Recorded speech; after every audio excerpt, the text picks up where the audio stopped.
From Aleichem back in Australia. Kulen about Gemara. Today's daf is daf Samach Zayin, and in the second half of today's daf is one of the hardest Gemaras that when it comes towards the end of our cycle of Shas, we learn one Mishnayis of Tinim, and just all these mathematical quotations and imputations.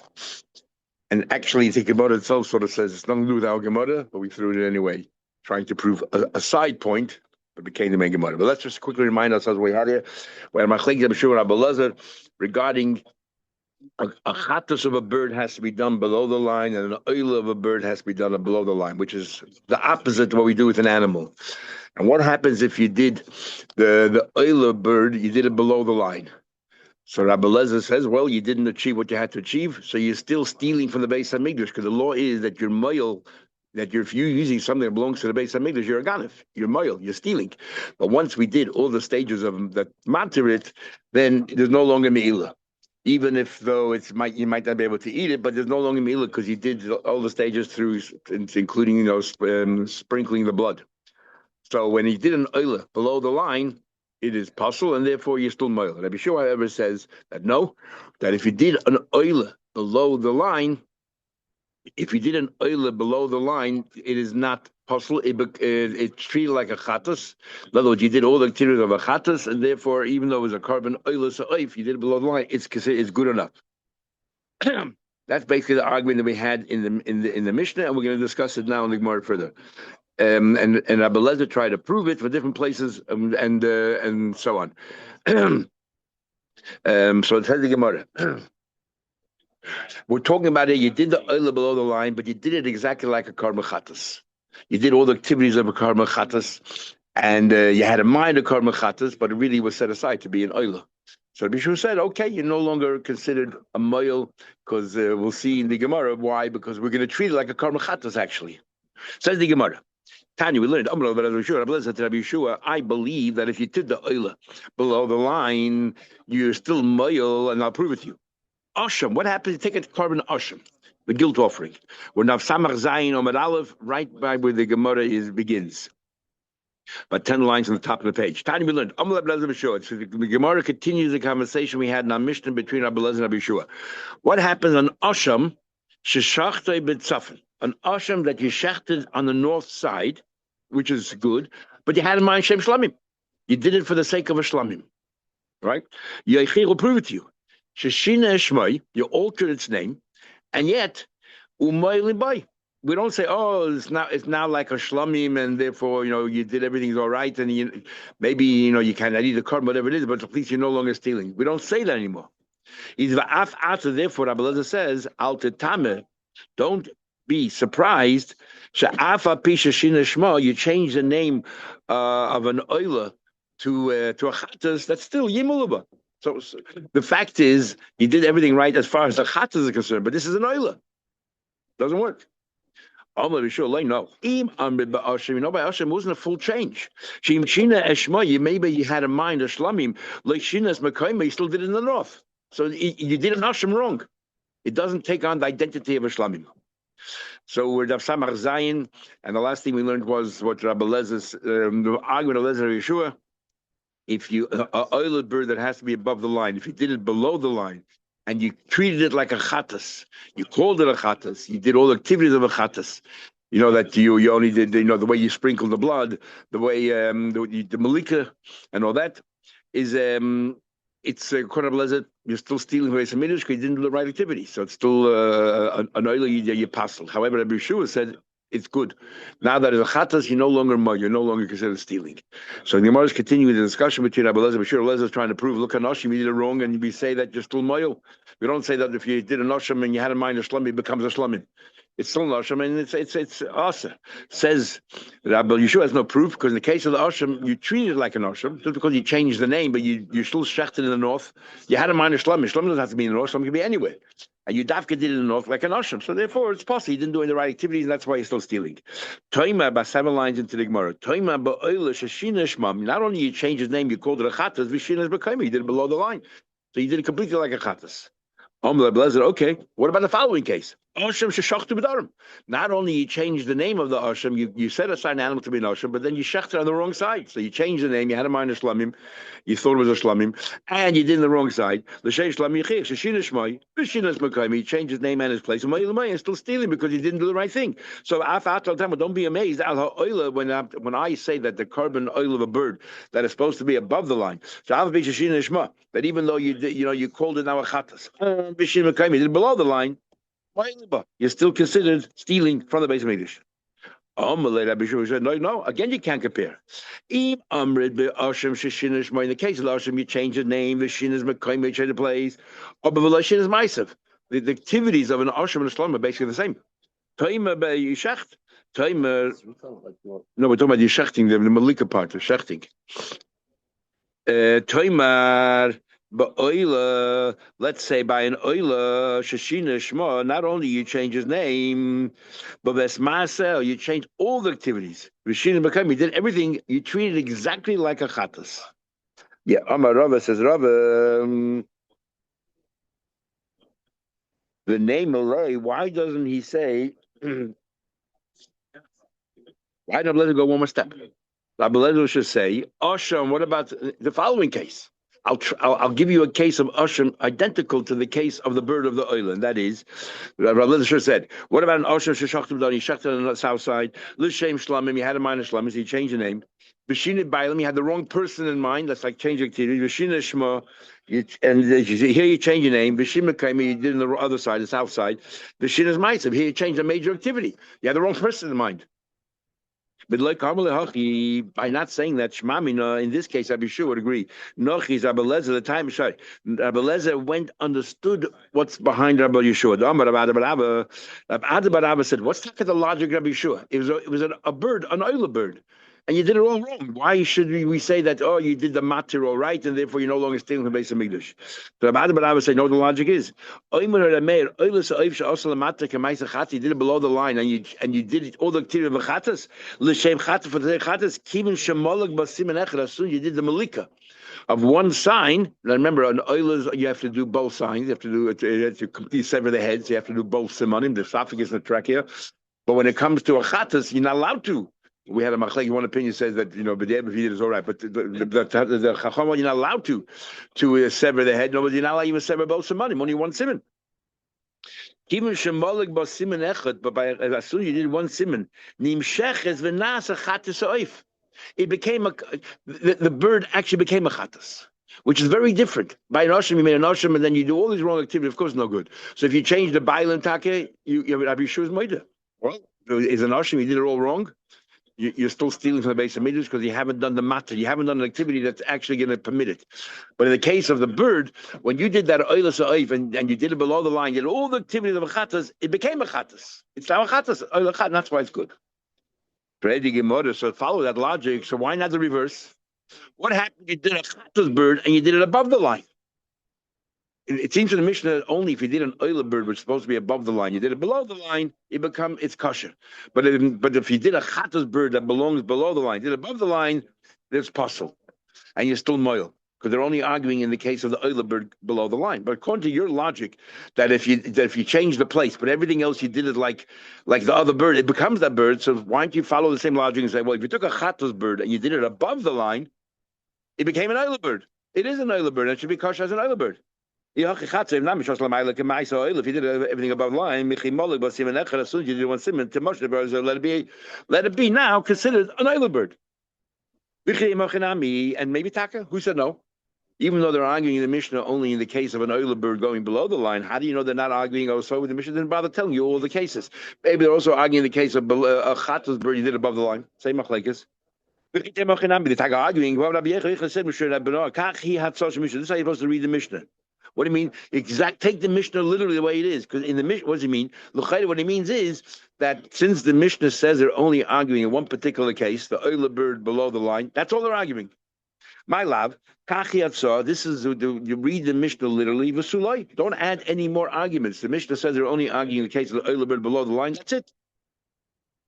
Maybe he meant Mishnah. This is how you should now go back, review the whole Mishnah, and use the same logic in the first part, even though the Mishnah didn't bother giving you every single scenario that they're arguing, but it's the same logic. That's one we learn. In other words, you're arguing you both. But Ravashi says, no, very different. I'll explain to you. It only applies to the case of the Euler bird you did below the line. Not in the case of the Chatzas bird you did above the line. And why not? In order to be an Euler, you have to cut both Simanim. Before then, there's no Euler bird. Euler, you have to cut both Simanim. You have to do Malika, break the back, everything out from both Simanim. So if you did it Lamata, and you had in mind a Chatas, when does it become a Chatas? The moment you did one Siman. Because for a Chatas, all you need to do is cut through either, makes no difference, the Vesh or the Vesh. Makes no difference. Is Kiva the Hode Hechsheda Besiman Echad, since a Chatas becomes a Chatas with one Siman. And therefore, what do you call it? But in order to become an oiler, you have to go through two simanim. So the moment you went through one sim, it's not an oiler yet. But what is it? If you did it below the line, you had in mind a chatas, that's mamash a chatas. So it became a chatas. The oilers are and there's no oiler bird, it's not even potential. He's keeping the molabas. So therefore it makes sense. As soon as you did one sim, it became a chatas.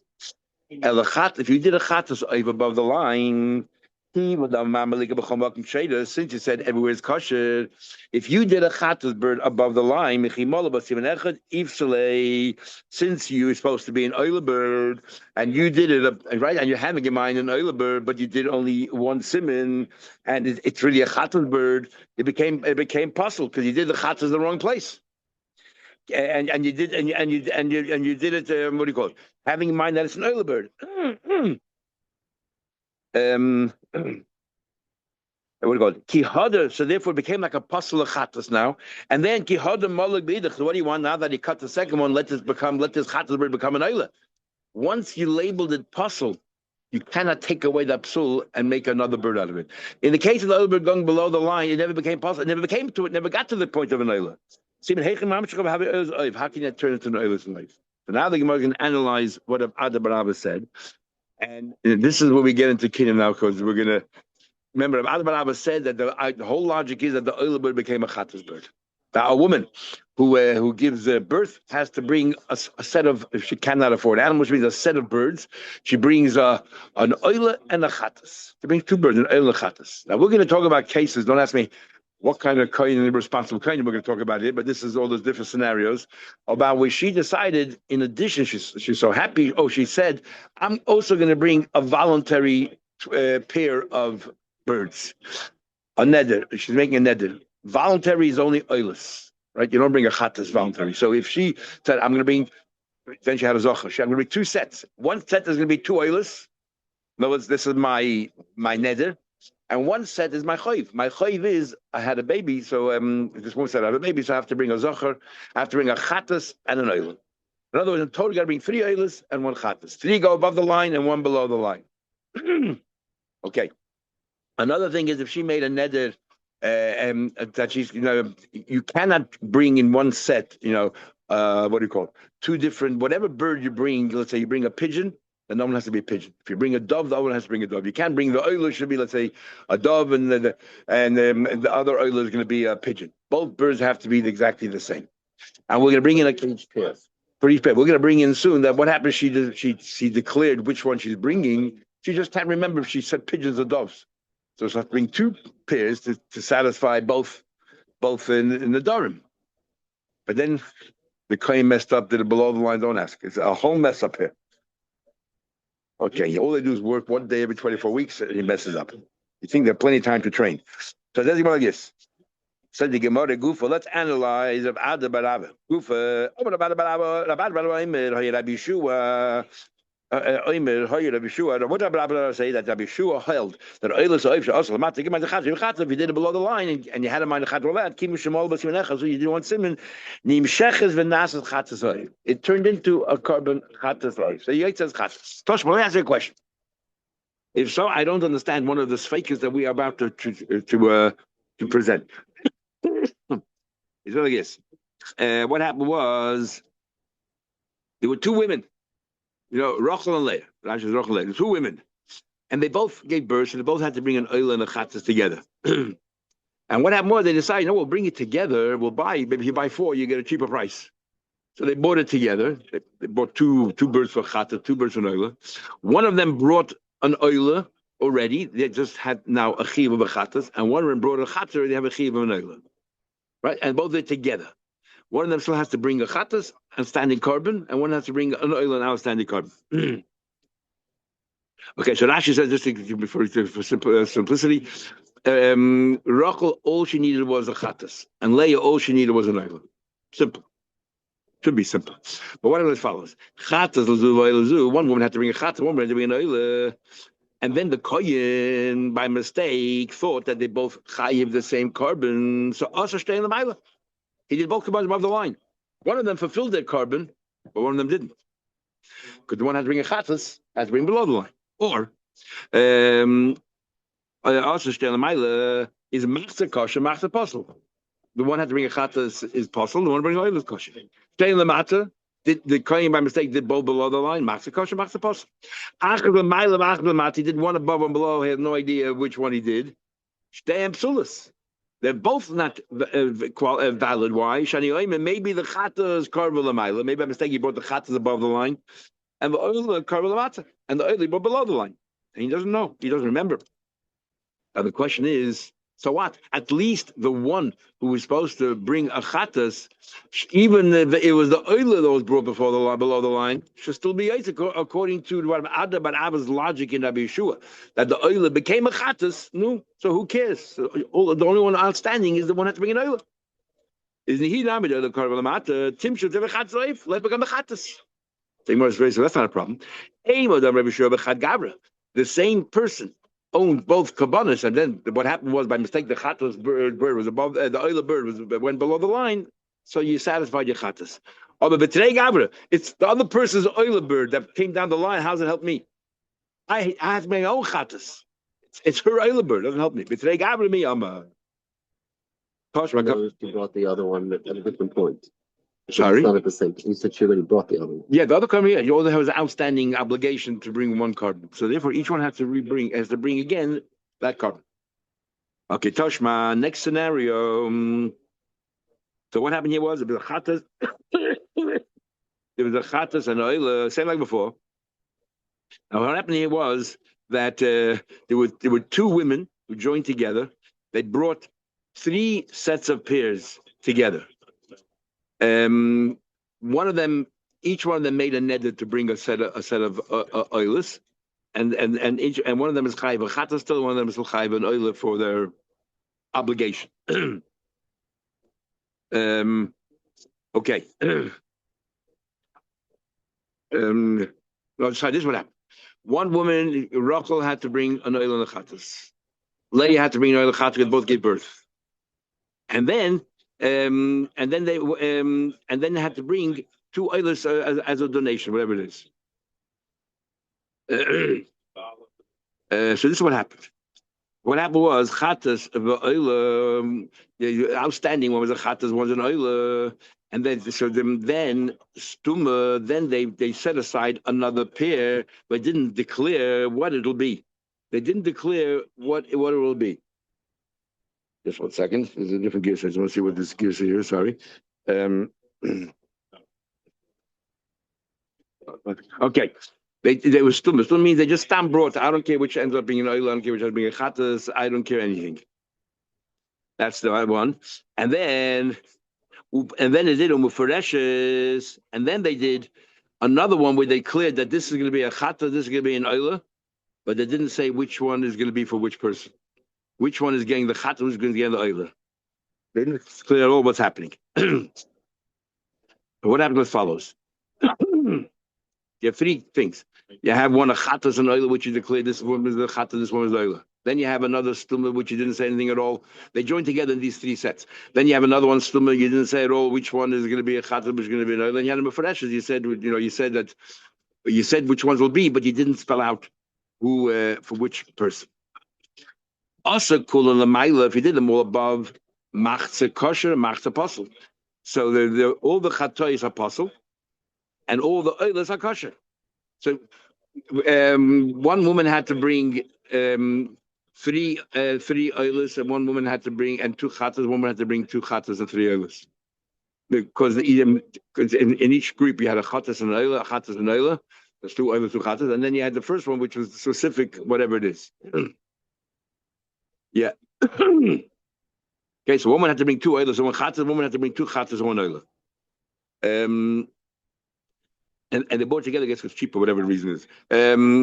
So if you did all above the line, obviously all the chatayis are not yaitze. Kula maila machza kosher and machza pasul. Okay, kula mata, if they're all above the low line, machza kosher, machza pasul. Chetzel and maila chetzel mata, half above, half below. Einik sheda, the only one that is kosher is stuma, the one that you didn't declare, which will be an oil, which will be a chatas, so whatever works out, it works out. So that's the only one that doesn't matter. If you did half above, half below, we'll say, well, that's stuma. The one above was the oil, and the one below was the chatas. And then they divide the rest who brings what. But the one that they clearly said, this will be an oila, this will be a chatas. And they didn't say who gets what, which person will benefit from it. Now, l'chayda, you said before the reason why he doesn't help at the oila was, but let's say, what's the problem? The oila might be below the line. You said before it doesn't work because that person's. But now that we're saying we didn't declare who the owner is going to be, so we'll just say that the oila went below the line, became a chatas, and will satisfy, the person needs a chatas. Because he didn't declare the name of the person. It's not the other ones that's becoming, that is satisfying you. It's because it might be mine. It becomes mine. Even if you brought the oil below the line, let it not turn into a chatas. What's the big problem? Who said that Mishnah follows Rabbi Yeshua? Remember, Rabbi was trying to, maybe it goes to Rabbi Lezer. Rabbi was trying to explain Rabbi Yeshua's view that the oil below the line becomes a chatas. Rabbi Lezer holds it doesn't. So maybe the Mishnah Kiddim goes according to Rabbi Lezer. Says the Gemara, how can you say that? Now we're going to bring a long Mishnah that has nothing to do with that whole Gemara here, a bunch of scenarios, but because Rabbi Yeshua makes a comment at the very end of that Mishnah, a comment on the Mishnah, we prove from that Rabbi Yeshua like a narrator, that really the entire Masechta Kiddim was either written by Rabbi Yeshua or agrees with it, and he's making a comment. So therefore, whatever he said before is still Rabbi Yeshua. Tell me how come that in the Meforeshes, since he didn't say who the owner is, why don't we say that the oil above the line, now that you by mistake brought it below the line, so what? It should still satisfy this woman because you didn't set aside which woman has it. So some of us don't even bother talking about it because it belongs to the Kiddim, but let's try to work our way through it. Touch my bilit. Ha'isha woman, she said, Harei alai kain im elei zachar. I will bring a twin, a pair of birds if I will have a zachar. In other words, in addition to the chayiv, I'm going to bring also a donation. I'm going to bring a donation if I have two oilers. Okay, I'm going to bring a donation. Yolda zachar, she had a zachar. The mevir shtei kinim. She bring two groups. One for a neder and one for a chayiv, and one for a chayiv. And when it comes to the chayiv, it doesn't matter what bird you bring. You can bring pigeons, you can bring doves, but whatever you bring, the other one has to be the same. Machlekes tanoim, which is the one that establishes the species of the bird? Is it the oiler, whatever bird you use for an oiler, that's the bird you need for a chatas, or is it the chatas, whatever bird you use for a chatas, that's what you have to bring for an oiler? We'll see the Gemara right now in a minute, in a minute. What happened was then, so she had to bring two sets, right? She has to bring two oilers for the neder and an oil and a chatas for the chayiv. The snas on the kohen. She then gave it to a kohen, and the kohen now he has three oilers and one chatas. So last says shows what he has to do, three above the line, one below the line. The problem was La'asa came. He didn't do it. He rightly assumed that this woman's bringing two sets, that maybe she gave birth while she was a zava. So she has to bring an oiler and a chatas as far as birth, and an oiler and chatas as far as a zava. You make that assumption. Didn't bother asking her. He was negligent in his job. He didn't bother asking her. He was derelict in his duty. But also came. He thought it was two sets of chiyuv. But he never bothered asking her, and she didn't tell him. So what did she have to do? So what happened was the two oilers were good, the chatas was good, but the oiler that she what do you call it? That so the one oiler chatas is good, one oiler is missing. You're supposed to have three oilers above the line. You only did two oilers above the line because one oiler is missing because he thought it was an oiler chatas. He did two above the line, two below the line, but really it should have been three above the line. So there's one oiler that's missing. So therefore, She has to bring one more oil to make up for that oil. Does it ruin the whole set or just ruin? No, only ruins that one at the moment. Only that one. But the kivena lemaila, and she brings it up.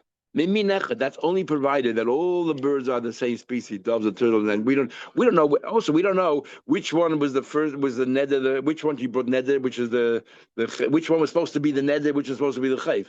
But it doesn't matter; it's all the same species.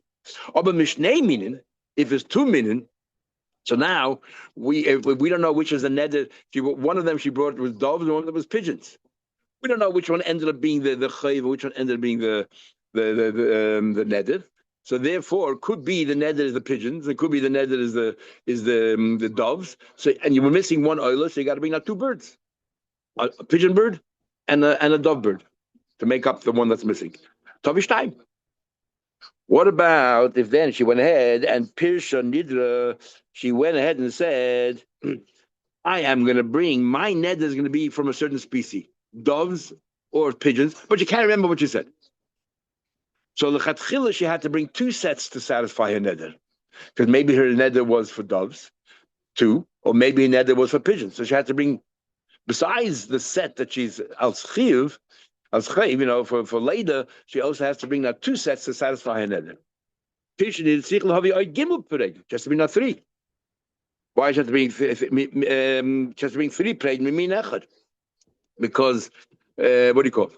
Because it could be that she has to bring another set, and she has to, if it's one min, it's no problem. She has to bring another set from the other min. Let's say she brought only doves. You still got it outstanding. You still got to bring a set of two of pigeons.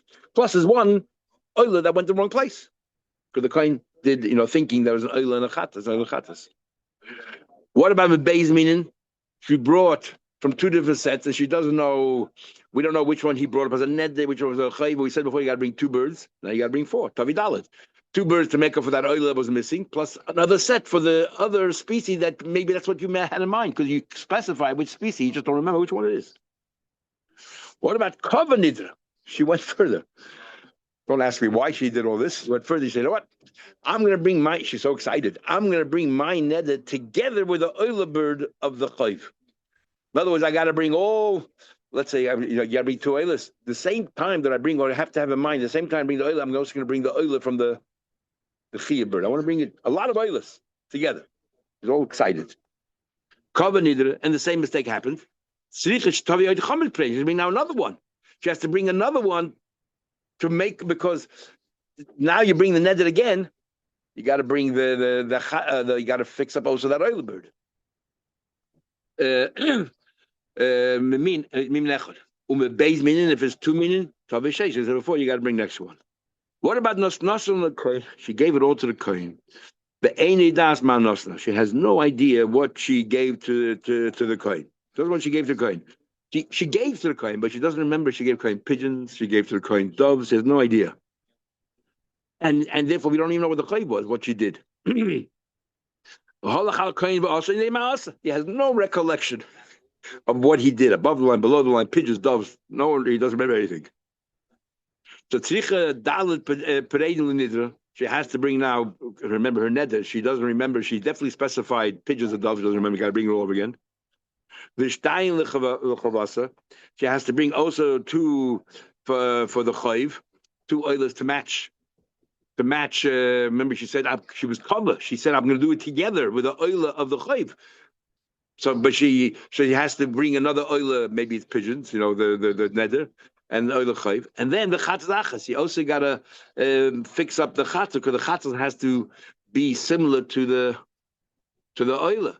So therefore, all you need to bring one chatzas, because manushach, it's either one of the oilers, so it's good enough.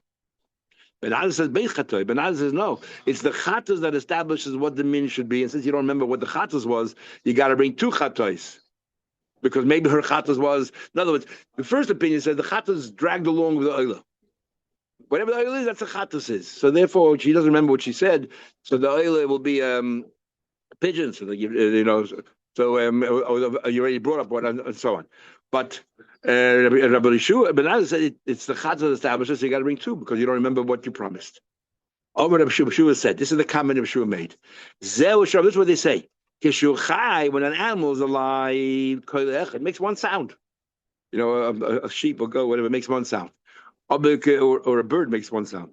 But kishu mace, when the animal is dead, suddenly koile zayin. Once it's dead, from one animal you can make 7 different sounds. What do you mean? As the Gemara there, we'll see the Mishnah there. You make what do you call it? You make flutes, you make drums, you make a harp, you make a lyre, you make all of these different and shofars from the horns. So from one you make 7 different sounds. In other words, he was trying to say, from one little promise this woman made, she brought already 4, messed up, and according to Benazir, I bring another 8, 12. From one promise, you bring 12. That's what he's trying to say. That how it's amplified. But what's the Gemara bring all this for? To tell you that Rabbi Yeshua must have been the author of Masech Kiddushin, or at least he agrees that everything Masech Kiddushin, because he made a comment. He wasn't arguing. He was a narrator explaining what's going on here. So our question now goes back. Since Rabbi Yeshua is the one who said it, how come before we said if you did achas l'mayla, achas l'mata of 2 women, you didn't specify which one it is? Let the woman who owes a chatas be, even if the oila was below the line, since we didn't say who carbon is what, let it actually be yaitz the chatas. Why do you say they both have to bring again? Even the one who has to bring a chatas has to bring it again, because maybe the oila went below the line. So what? According to Bishur, the oila becomes a chat. According to Adam and Abba's explanation of Bishur, the oila becomes a chatas. So she was yaitz the chatas, and even though there are 2 women involved, since you didn't designate which woman is getting it, so it's hers. Says the Gemara, you took Rabbi Yeshua too far. Hey, Madame Rabbi Yeshua, what did Rabbi Yeshua say? La fuke b'dei mila. Rabbi Yeshua said you're no longer stealing from the base of Migdash, the oil bird, if you did it below the line, because it became a chatas. That's only insofar that you did a partial matir, you released it somewhat, and therefore you're no longer it's moyo stealing from the base of Migdash. But to say that you'll be yaitze your carbon chatas with an oil bird because you brought it below the line, even Rabbi Yeshua won't say that. Me, Amad, did he go that far? He did not go that far. Who are you?